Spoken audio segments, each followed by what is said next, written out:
Assalamualaikum warahmatullahi wabarakatuh. Apa kabar pemirsa? Sahabat Islami di rumah, dan pastinya saya berharap mudah-mudahan semuanya baik-baik saja ya.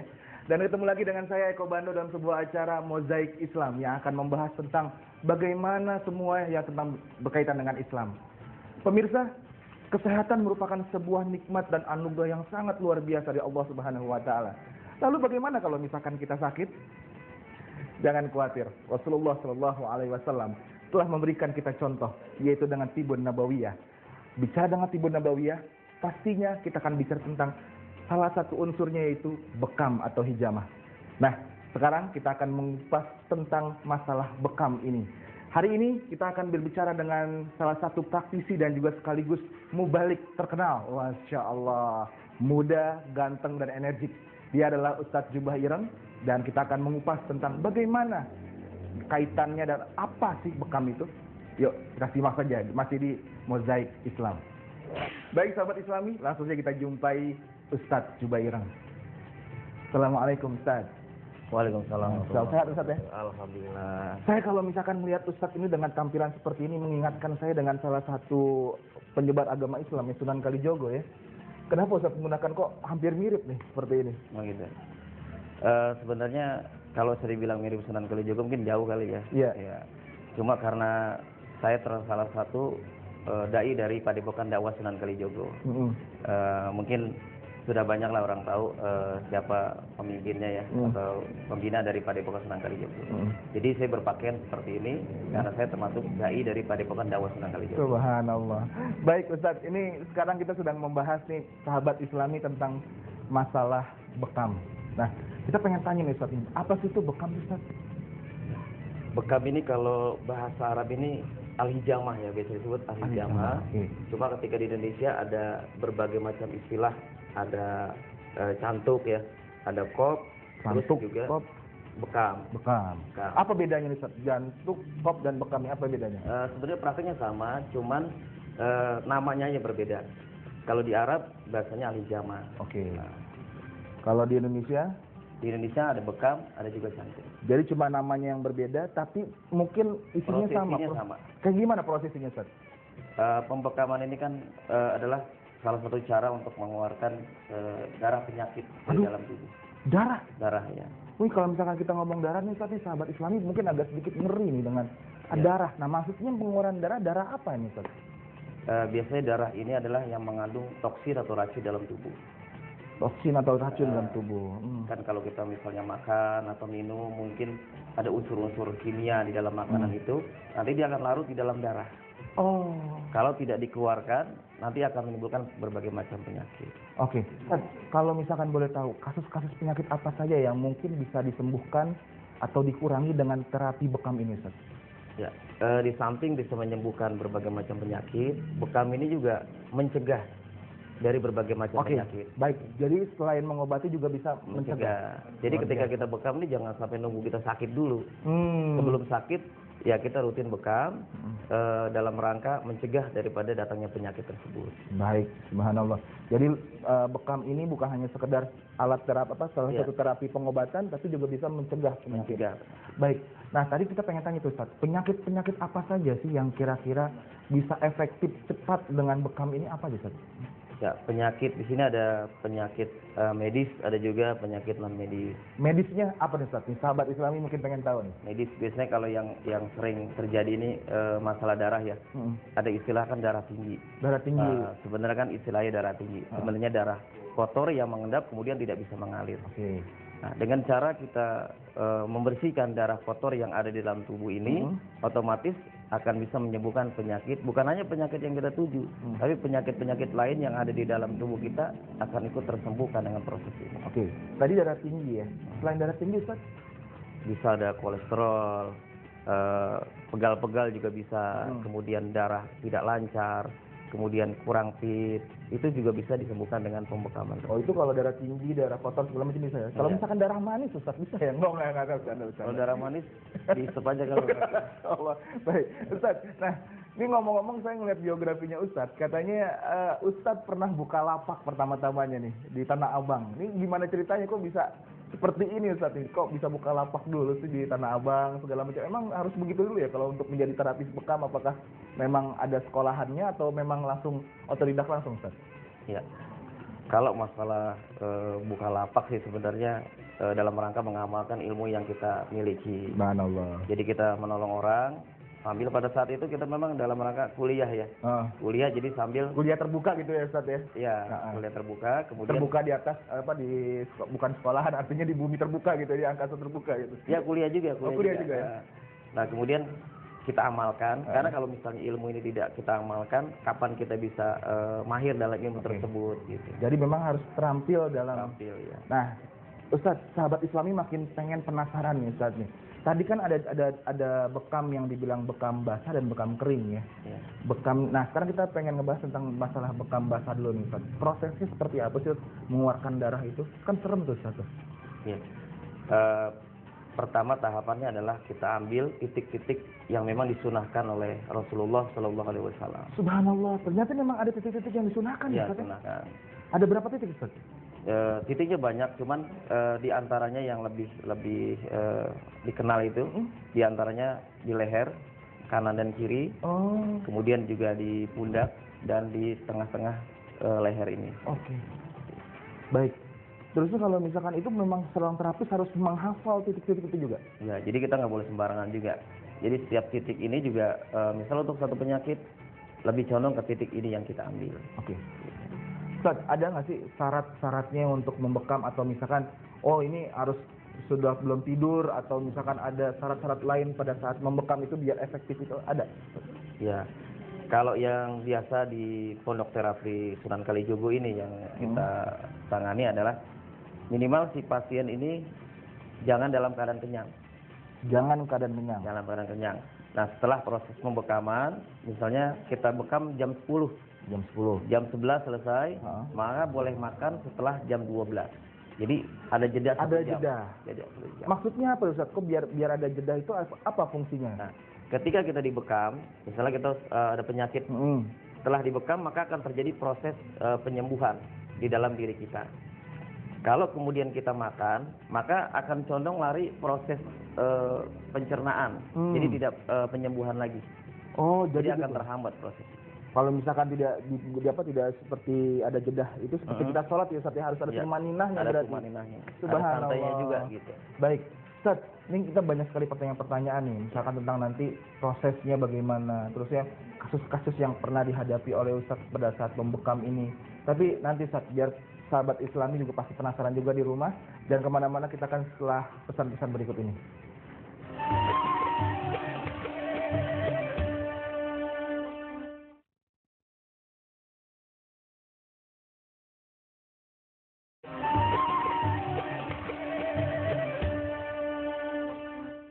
Iya, kembali lagi sahabat Islami, kita akan masuk membahas tentang bekam dan masih bersama dengan Ustadz Jubaireng.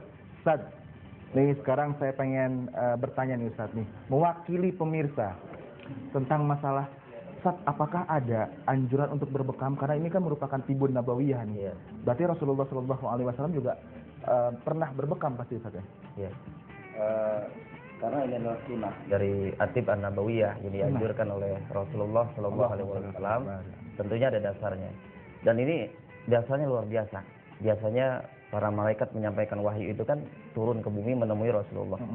Ini pada saat Rasulullah Isra wal Mi'raj, ketika naik di tingkatan langit pertama sampai langit selanjutnya, setiap bertemu dengan malaikat, malaikat berkata kepada Rasulullah SAW, "Ya Muhammad, u'mur ummataka bil hijamah."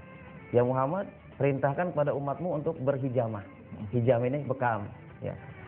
Kemudian kenapa harus berhijamah? Karena hijamah ini termasuk bisa menyembuhkan penyakit, berbagai macam penyakit, kecuali kematian. Subhanallah. Jadi kalau mati nggak usah dibekam lah. Oh iya, nggak akan kubur dibekam. lah kalau mati. Jadi efeknya luar biasa. Bahkan ini bukan hanya untuk penyakit medis, tapi juga penyakit non medis. Nah, ini menarik nih Ustaz nih. Jadi menarik nih. Nah, sekarang Ustaz, kita pengen balikin lagi nih. Kalau misalnya Rasulullah SAW itu pernah dibekam, itu boleh tahu nggak penyakit apa tuh Rasulullah pada saat beliau dibekam?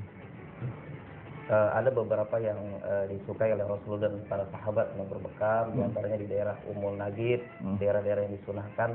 Ini bahkan kalau di tengah ya, di antara dua pundak ini, di dalam hadis juga disebutkan. Boleh tahu Ustaz di mana di pundak sebenarnya? Di Kalau di unta pasti itu ya, tengah-tengahnya itu. Saya manusia Ustaz, bukan unta. Oh, di mana Ustaz? Boleh tahu?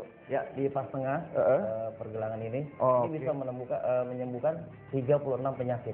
36 penyakit. Iya. Satu titik saja 36. Titik. Jadi luar ada biasa. kalau misalnya kita biasa, misalnya beberapa bulan sekali bekam di situ, insya Allah kondisi kita ini akan tetap sehat walaupun kita tidak minum vitamin dan lain sebagainya. Jadi bekam juga bisa menjaga stamina tubuh gitu ya Ustaz. Menjaga stamina. Oke, Ustaz, sekarang kita ngomong lagi masalah tentang tadi kan belum sampai jelas Ustaz bagaimana caranya dan prosesnya membekam. Boleh dijelasin dengan ini alat-alat yang di depan ini apa nih Ustaz ya? Kalau pembekaman ini kita ada dua macam. Ada yang kita menggunakan jarum, ini namanya jarum bekam. Jadi kita masukkan dengan jarum yang sudah disteril. Kemudian setelah alat bekam yang sudah terpasang, sekian menit, kemudian baru kita menusuknya dengan jarum itu. Tetapi saya jarang sekali menggunakan jarum ini karena hasilnya menurut saya kurang maksimal. Oh, jadi teknik untuk penusukan ini kurang maksimal? Kurang maksimal. Karena ini kan kalau menusuk dia masuk ke dalam. Sedangkan yang disunahkan oleh Rasulullah adalah bukan menusuk, tetapi menggores.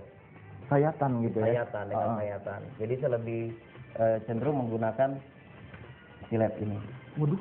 Pertama sekali orang dengar silet pasti udah takut. Iya, saya juga langsung, wah takut ya. agak sedikit gimana gitu. Tapi rasanya ini bahkan bisa nyaris tidak terasa daripada dengan tusukan jarum itu. Kok bisa Ustaz? Ya karena ini hanya di permukaan kulit, tidak menusuk kepada dalam kulit.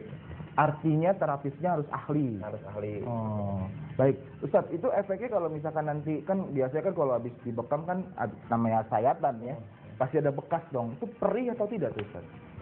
Ya kalau pertama sebelum kita sebelum kita bekam, itu kita sempretkan dengan sempretkan apa semprotkan Ustaz? Sama kali ya. Sama ya. Maklum ya Ustaz ya, orang asli Betawi ya. Kalau bahasa Betawi sempret juga bisa. Sempret juga ya. Kita bunuh kuman-kuman sebelumnya itu dengan alkohol, atau bisa kita balurkan dengan minyak zaitun ke seluruh tubuhnya. Baru kemudian kita lakukan penyedotan, dan penyedotan tekniknya juga kita nggak sembarang sedot aja. Yang pertama kita sedot itu sebanyak 7 kali tarikan. Oh, ada hitungan sendiri.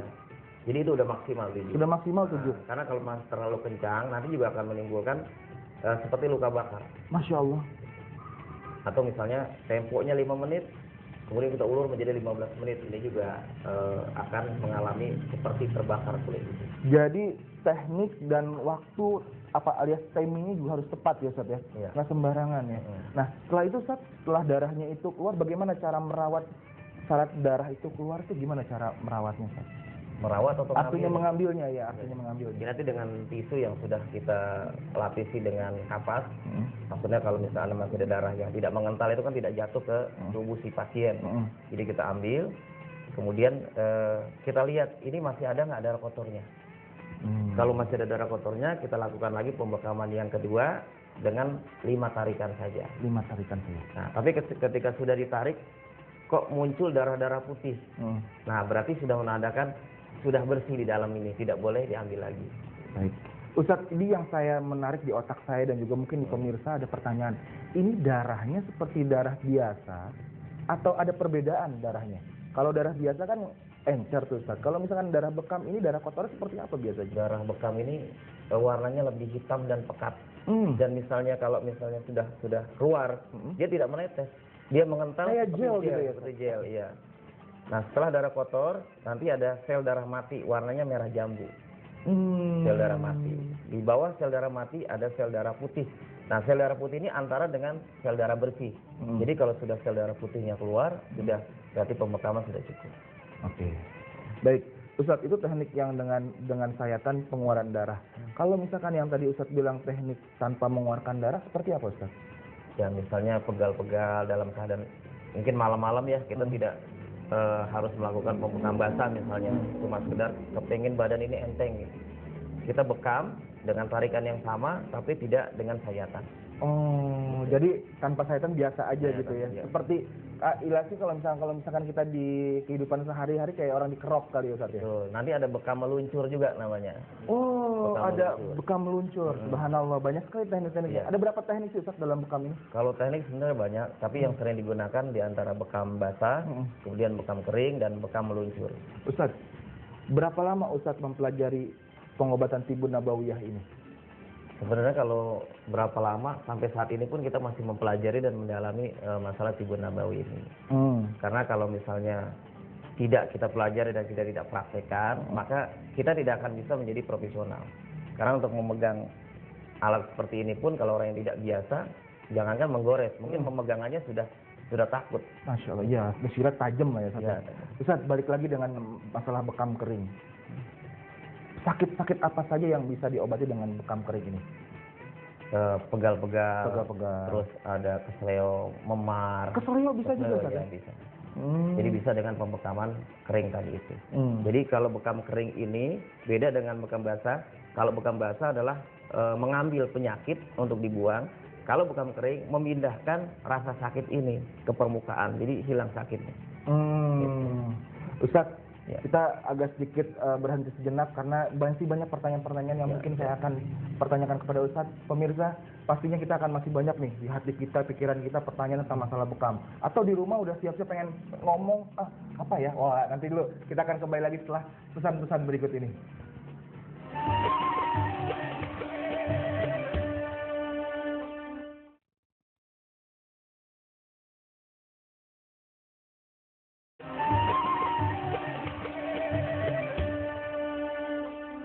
Ya, kembali lagi sahabat Islami, masih bersama dengan Ustadz Jubaireng. Sekarang kita akan terus mengupas tentang masalah bekam. Nah, Ustadz, tadi yang menarik saya ingin menagih janji Ustadz bahwasannya tadi Ustadz ngomong masalah bekam ini selain mengobati penyakit medis juga bisa mengobati non medis. Mohon penjelasannya Ustadz. Nih, penyakit non medis bagaimana cara pengobatinya dan apa saja sih penyakit non medisnya ini? Di sini biasanya kalau penyakit non medis ini kita lakukan pengobatan terapi ruqyah. Kemudian untuk melengkapinya, biar jasmani rohaninya bersih, kita juga mengadakan pembekaman. Karena gini, misalnya orang terkena guna-guna. Nah, biasanya orang terkena gangguan setan ini masuknya ke jalan darah, makanya darahnya itu harus dibersihkan. Kalau misalnya ada orang kok sakit sudah diobati kok nggak sembuh-sembuh gitu kan. Nah, kita harus bersihkan juga dengan pembekaman ini. Mungkin ada sisa-sisa penyakit yang masih bersarang di jalan darah tersebut. Selain dibekam, ada cara lain mungkin Ustaz? Ya, dengan ruqyah dan pembekaman itu. Baik. Itu sudah sarana jasmani dan rohani. Baik. Ustaz, nah berikutnya nih Ustaz. Ustaz kan sebagai praktisi bekam seorang laki-laki. Bagaimana kalau yang datang ini pasiennya adalah wanita Ustaz? Sedangkan kalau misalkan kita sama tahu kan itu bukan muhrimnya Ustaz. Bagaimana cara Ustaz menangani pasien wanita ini? Kalau untuk pasien laki-laki yang membekam itu langsung saya yang tangani. Itu kalau laki-laki Ustaz. Kalau laki-laki. Kalau laki-laki itu? Kalau perempuan ketika datang ke sini bekam atau pengobatan yang lain itu ditangani oleh istri saya sendiri. Oh, jadi ada kita pisah. Laki-laki dengan laki-laki, perempuan dengan perempuan. Kita jaga kesunahan daripada Rasulullah sallallahu alaihi wasallam.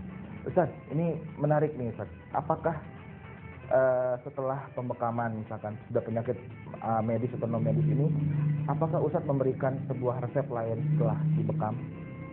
Ya, layaknya kalau kita ke rumah sakit atau ke dokter pasti kan setelah diobati kita dikasih Resep obat ya. diminum berapa kali sehari gitu. Cuma kita tidak punya aturan seperti itu. Kita ada obat-obat yang praktis misalnya dengan konsumsi madu mungkin secara rutin, kemudian dengan minum habatus sauda yang juga disunahkan oleh Rasulullah. Juga kita punya yang ringan dan ringkas itu berbentuk air seperti ini. Jadi air yang sudah memang ada kandungan obat juga sudah kita munajatkan dengan doa munajat. Apa tuh doa munajat? Doa munajat itu doa-doa kumpulan intisari dari Al-Quran yang sudah dirangkum dan ini dijasakan langsung oleh guru besar kami. Kemudian kita amalkan dan alhamdulillah dengan doa munajat ini tidak ada yang tidak bisa terselesaikan. Subhanallah. Insya Allah terselesaikan. Subhanallah. Jadi ternyata memang Quran itu sebagai penyembuh itu sangat luar biasa. Iya. Ustaz, ya.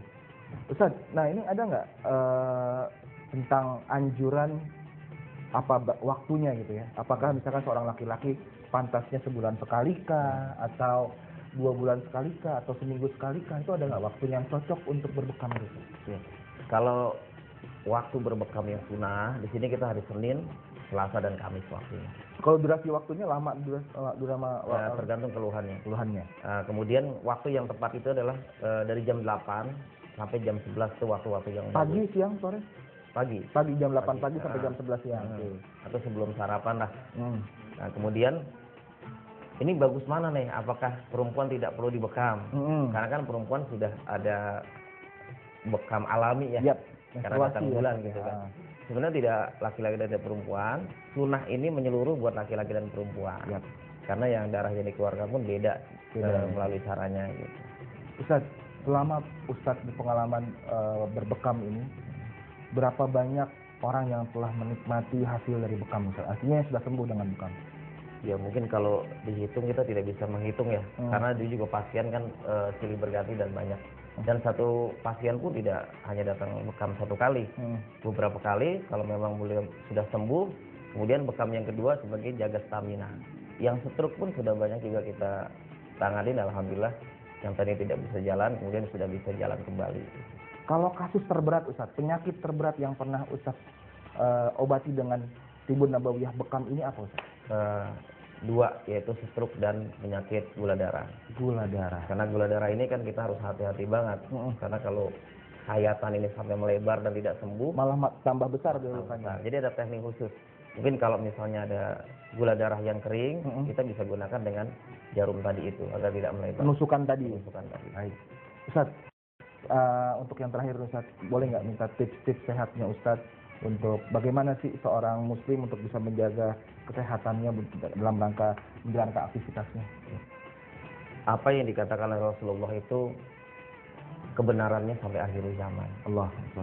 Jadi kalau dokter yang berbicara mungkin tidak sampai akhir zaman, tapi Rasulullah ketika mengatakan bekam ini baik, maka sampai nanti akan baik. Jadi kita harus berbekam karena darah kita ini sebenarnya gini, kalau kita datang ke rumah sakit apapun pasti darahnya akan diperiksa. Darahnya sehat, insya Allah orangnya sehat. Tapi kalau darahnya berpenyakit atau kotor maka akan timbul penyakit yang lain. Di samping kita berbekam menyembuhkan penyakit, yang kedua kita sudah menjalankan sunnah daripada Rasulullah, dapat pahala juga, sembuh juga penyakit kita gitu. Kalau rutin berbekam sampai kita nanti insya Allah tanpa obat-obatan, tanpa kita minum obat, sampai tua kita tidak akan pernah mengalami penyakit-penyakit tua misalnya seperti asam urat, stroke dan lain sebagainya, karena darah kita terjaga. Kalau sakit jangan tunggu parah, berobat jangan tunggu sakit. Jadi jaga penyakit kita ini sebelum kita sudah sakit. Ya. Biasa kita kalau sudah sakit kan baru ribut. Betul, Ustaz. Baru lari sana lari sini gitu. Jaga dulu. Kalau kita sudah jaga, toh sakit-sakit juga, itu memang ujian dari Allah. Subhanallah. Jadi memang ternyata di Islam ini sangat luar biasa. Ya. Kayaknya mengajarkan kita tentang menjaga kesehatan sangat luar biasa. Dan sekarang kalau misalkan sakit sudah ada metodologinya untuk pengobatannya. Ustaz, ini pertanyaan terakhir. Kalau misalkan tentang bekam ini, bagaimana dengan Ustaz sendiri? Apakah Ustaz menarifkan dengan bekam ini itu sendiri atau gimana Ustaz? Ya, mungkin pas datang ke sini sudah melihat beberapa kotak yang bertuliskan infak Pondok Terapi Sunan Kalijogo. Jadi kita membuka kesempatan bagi orang yang memang tidak mampu tapi kepengen berobat. Orang yang tidak mampu tapi kepengen sembuh. Kalau mereka ke dokter, mereka sudah memikirkan biayanya berapa. Tapi kalau ke sini, insya Allah dengan infak pembekaman ini, seikhlasnya mereka, insya Allah tidak pernah kita tarik dengan harga berapapun. Subhanallah. Jadi Ustadz punya komitmen kali, artinya punya sebuah tagline jangan tidak bertarif tapi hargai dengan arif ya. Karena kan perlu juga nih alkoholnya segala macamnya. Subhanallah.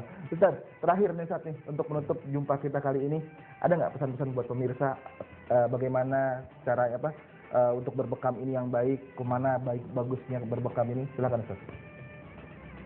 lakukan pembekaman dengan orang-orang yang benar ahli dalam bidangnya. Jadi jangan sampai terjadi malpraktek karena ini menyangkut kesehatan kita. Karena beberapa kali saya juga banyak pasien yang datang dengan keluhan salah pembekaman. Bahkan ada juga yang sarafnya putus di kepala itu dan berefek penyakit yang lain. Berbekamlah kepada orang yang memang membidangi mahir dalam bekam tersebut. Kemudian kalau mau sehat, lakukan pengobatan yang dianjurkan oleh Rasulullah SAW. Di samping berbekam juga sering-sering mengkonsumsi madu dan habatus sauda. Madu dan habatus sauda. Baik, Ustadz, sangat bermanfaat sekali hari ini kita ngomong dengan masalah tiba nabawiyah khususnya tentang bekam. Mudah-mudahan ini bisa bermanfaat buat para pemirsa dan juga saya pribadi. Karena ternyata kesehatan ini pemirsa adalah sebuah anugerah yang sangat luar biasa. Dan selayaknya lah kita sebagai manusia mensyukuri kesehatan ini dengan cara menjaga kesehatan ini sendiri. Dan apabila sakit, Rasulullah SAW telah memberikan kita sebuah anjuran dengan tiba nabawiyahnya, bekam dengan habatus sauda dan juga madu.